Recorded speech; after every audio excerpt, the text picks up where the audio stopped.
finally back home from the beach, but I have a crazy story that I didn't get the opportunity to tell you guys while I was on vacation. And I was talking to Kevin about it today, and he was like, girl, I can't believe you didn't make a story time on that. And I was like, trust, I'm gonna. So the day before 4th of July, you guys, if you saw my video, you would know that the lifeguards got called out because there was a current and our kids were like kind of stuck in the current. After that, we were like, we're done with the beach for today. We went home, got ready for dinner. We went to dinner about 30 minutes away in Wilmington. And when we got back for dinner, Carolina Beach was having their fireworks. So the island was filled with people and with traffic. Trying to get ice cream from this well-known ice cream spot called Squigglies, but the line was so freaking long that we decided that we were going to drive back to Curry Beach where we were staying and get ice cream at the pier. Like I said, there were hella traffic and hella people, and a lot of the people were leaving the island after the fireworks. So when we got to the back road that takes you back to Curry Beach, we had to squeak through all the traffic that was trying to leave the island to get through and go back to Curry Beach, right? So we don't see anyone coming, and we pull through and go, and some car we hear like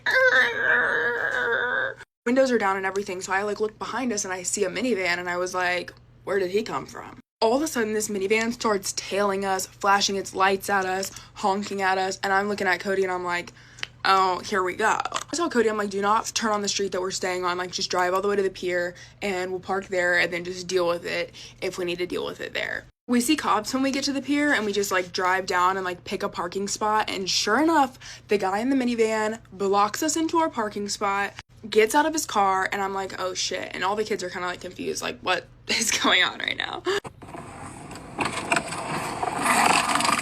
You pulled out in front of me. I fucking ran off the road. Ice cream.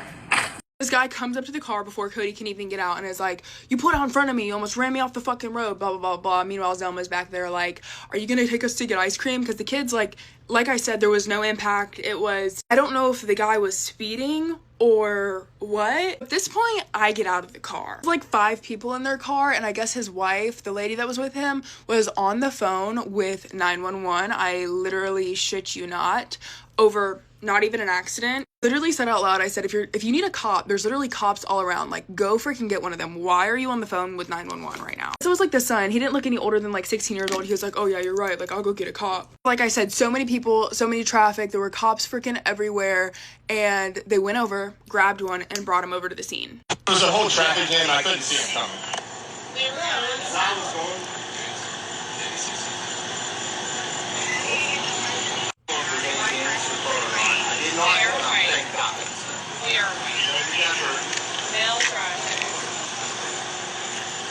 as you can hear, they're literally on the phone with 911, and we already had a cop there. For them running off the road. It wasn't some like intentional thing. There was just hella traffic. Went on to say that he hit some sort of concrete barrier, but literally I grew up at this beach. There's no concrete on this road. He probably at the worst ran into some sand that was on the side of the road. And I mean like just sand off the road. Like no like clumps of sand or hills of sand. Just like sand off the side of the road. The cop's checking both of our vehicles for damage, and he can't see any of it because there was no accident and he just ran off the shoulder of the road. Like I know it was probably scary, but this wasn't some like malicious thing. There was no impact though. Alright, thank you. They didn't hit our car, like, yeah, it wasn't.